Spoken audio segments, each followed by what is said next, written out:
Good afternoon, this is Namjoti with Blue Cypress Botanicals, and it's May 11th, 2026, the day after Mother's Day. Happy Mother's Day every day to all the mamas out there. And the garden has changed a lot since we made our last video in April. We've been getting a lot of rain this spring, which I'm really grateful for. Some of our days have been really overcast, and we got a big storm just last night. So I want to show you what's happening in the garden right now, what's changed, because things are changing rapidly and I want to make an update every month. So let's see what's happening in the garden for May. All right, we'll start in the back with the mugwort bed. This bed actually doesn't look that much different, except that the mugwort is probably standing up taller. And a lot of the cosmos have started to bloom. Some of the blooms are already spent, but here's one of the little cosmo blooms. And these flowers are so feathery and thin that next year or later this summer, when I plant another round, I would like to just fill up a whole bed full of cosmos because they don't take up a lot of space and they're not very substantial. So I could plant more. I've also heard that trellising them will keep them from falling over like this one is and help make the harvest a bit easier. This bed has a little pepper. I planted it's called a cayennetta, so I guess a little cayenne. And I harvested one of these peppers already when it turned red. And it's not spicy, they're sweet peppers. But as they ripen, they'll turn red.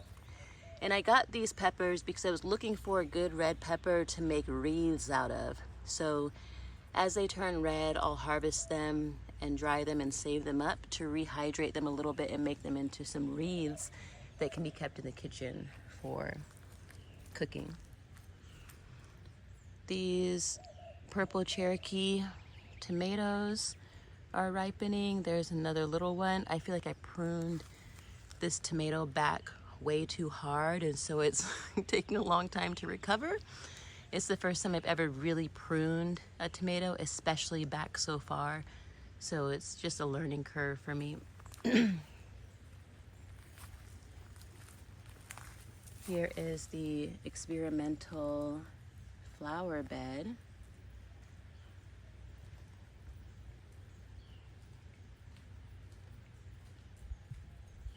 Which is doing well. It's crowded, which we knew was going to happen, but all the flowers are still growing up tall enough, it looks like. These little marigolds are the Durango ones, and they're little shorties. They look almost like a dwarf marigold. But as the flowers have been blooming, I've been coming out and just harvesting them. I just grab them behind and pluck them off like that. I harvest them and put them in the dehydrator so I can use these marigolds over time for my natural dye projects. I'll just set those there for now until I finish my video. These are craspeedias that I still have to plant and a couple of sunflowers. This bed is not doing that much, but the turmeric is back. I can't remember if that was in the last video that I showed you, but this is turmeric that I cut back last winter and then I forgot about it. So when the leaves started coming up like this, I was like, what is that? And I felt like it was something, so I just let it go instead of trying to pull it out like a weed. And I was like, oh yeah, the turmeric. Here's all those nettles that I planted. They have started growing. They germinated, a lot of them. I just came and broadcasted a bunch of organic nettles that I had from Strictly Medicinal Seed Company. And they're not gonna get big enough, I don't think, this year for me to do much with them, but I'm gonna let them go to seed, drop their seeds, and hopefully they'll return to this bed next year and I'll have a bigger flush because I think that they needed more time in the cold. Here's the cilantro, which has gone to seed. The seeds are ripening. You can see those tiny little seeds in there. And I'm waiting for the right moment, which I'm not 100% sure when that will be to harvest this plant back for the coriander seeds to make a really beautiful coriander hydrosol in my copper still. I'll make a video of that when I do that. But right now I'm just in the research and development phase of deciding when is the best time to come out here and harvest this. I think that the seeds need to be a bit more ripe though. This is just a piece of bamboo that I harvested that I'm using as a little makeshift trellis for that because the cilantro is falling over. The bunching onions are still blooming a little bit, a few of them, but a lot of the blossoms are already spent, like on this one. So once it stops blooming, I'll come out here and separate the bunches and spread them out so they can continue to grow. But I've mostly been using these bunching onions as green onions in the kitchen. They're delicious. The calendula is going off. Every day I come out here and harvest these flowers as well and place them on a very low heat in the dehydrator so that I can make a calendula salve. And these is just 2 plants down in the cinder blocks, 1, 2, and they're really producing a lot of flowers every day. I love calendula because it's just like liquid. Well, they're not liquid. It's like it's like sunshine in the garden. Not liquid sunshine. I guess that a calendula infused oil would be like liquid sunshine. So maybe that's what we'll call the infused oil once it's been formulated. That's some broomcorn that I have soaking for a wedding broom that I'm getting ready to weave once I finish this video. And then some corn husks that I've been dyeing in a marigold plant dye. That's nice to see what the marigold looks like as a golden yellow. More marigolds. That's where I just put that little calendula flower. And a bunch of other things, I don't know what they are. Like this just looks like something I need to pull out. That looks like some kind of squash. That looks like something I planted and forgot what it was. That I did plant recently. It wasn't in the last video. There's Audie. Hi, Audie. I just chased her out of the garden. She was in one of my beds sniffing around. I had to chase her out. This is comfrey, which I also got from Strictly Medicinal Seed Company. I bought some live rootstock and I planted that in the garden and it germinated. Well, you know, it was already alive and had been growing, so it's an older plant.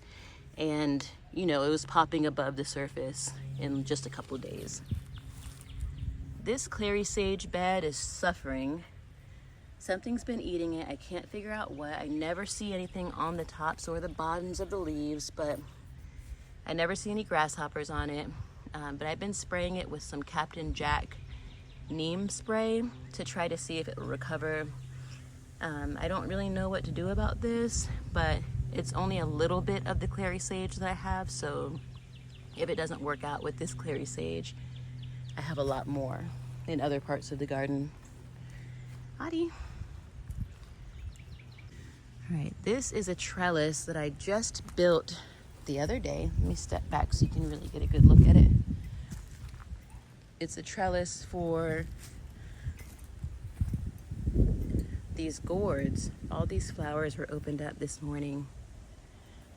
This one is probably going to open tomorrow.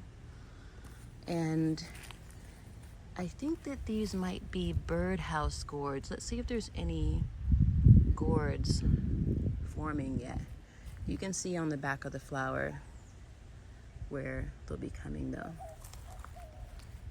And this had fallen over. I had it supported in a different way that wasn't working, and so now I just got this trellis from Amazon and I put 2 trellises together to get it this height. So I'll share the link for this garden trellis. It was really easy to put together, so I'm very pleased with that. Here's another bed of comfrey. That's a bitter melon. Those white bitter melons that I grew in June. They're in that June spring update of 2023. If you go back to that video, you can see what the actual fruit from this bitter melon will look like, but this bitter melon is going to climb the fence. That's why I placed it there. There's a couple other little flowers and stuff in there, but the main feature of this small bed is the comfrey and that bitter melon.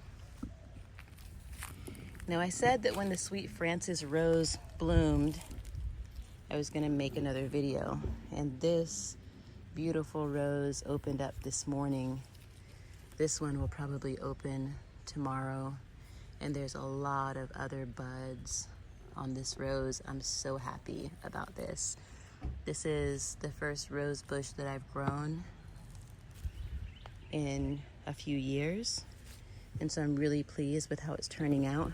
And I'm no expert in growing roses, but the thing that I've been doing here is whenever I make an herbal tea, like you can see here, there's some fennel, some spent fennel from where I was making a nettles and fennel infusion, or whenever I'm making a hibiscus rose or oats infusion, I'll come and put the spent plant material down there, and I think that's been really helping.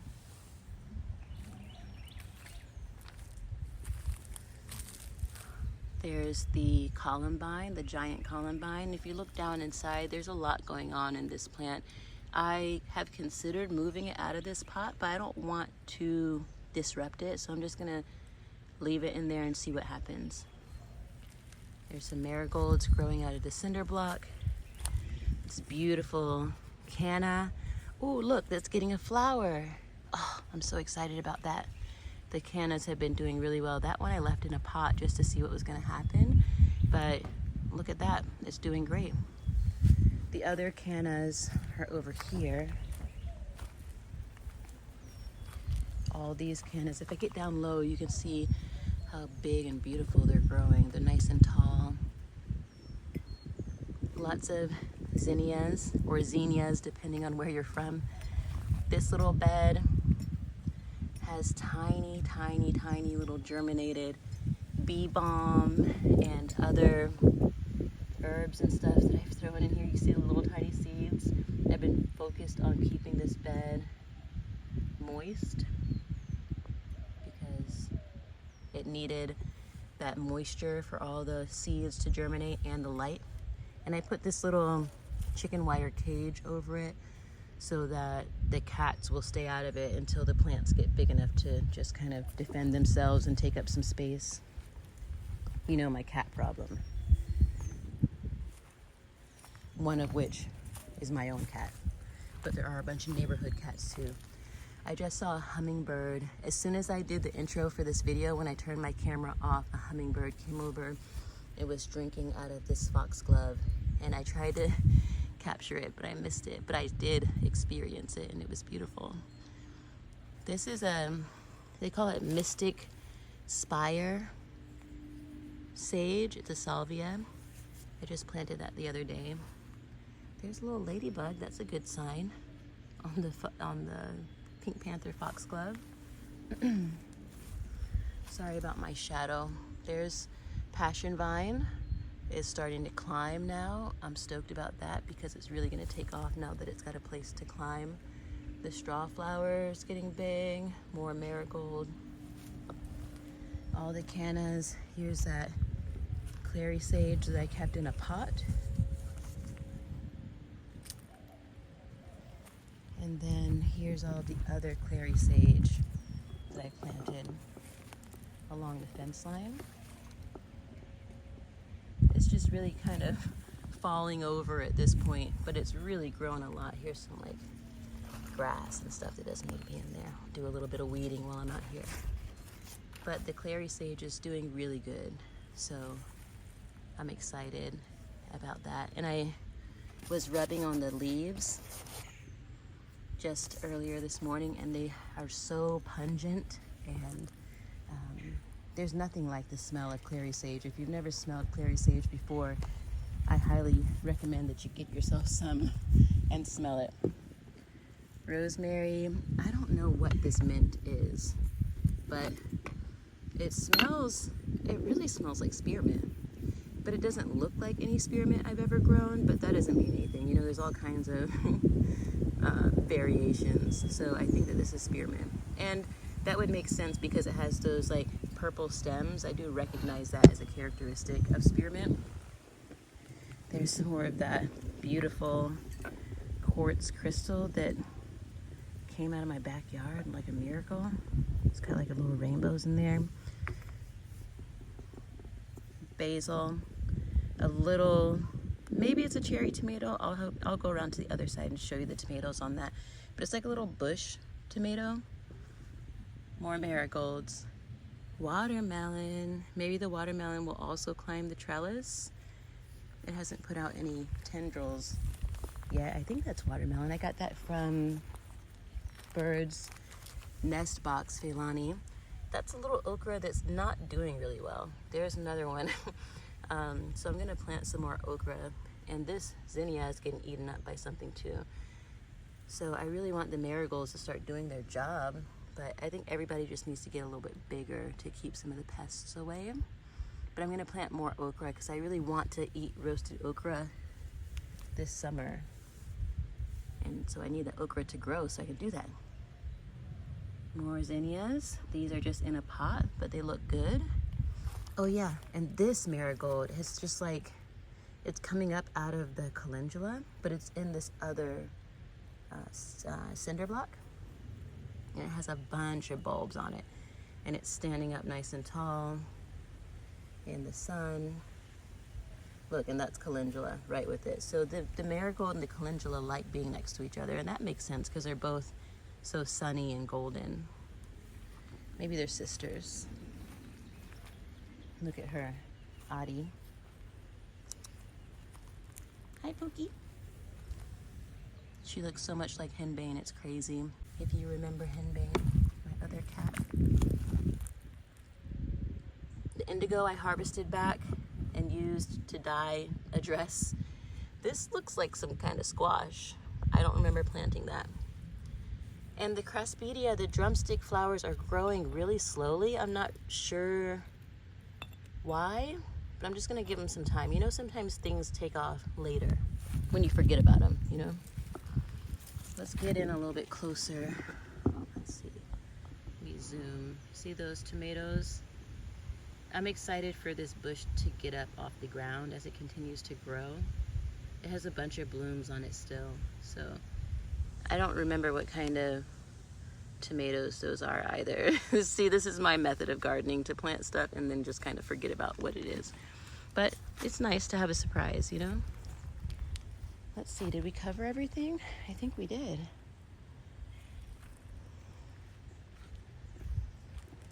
Yeah, I think that's everything. That was short and sweet and to the point. So I look forward to sharing another video with you in June and showing you how much things have changed. Let's see, what else is new? You can subscribe to my membership on my website. If you visit the website at broomsandbaskets.com, I have a new membership called The Braided Path, which is a lot of my behind the scenes process. Like, what do I do with this stuff from the garden?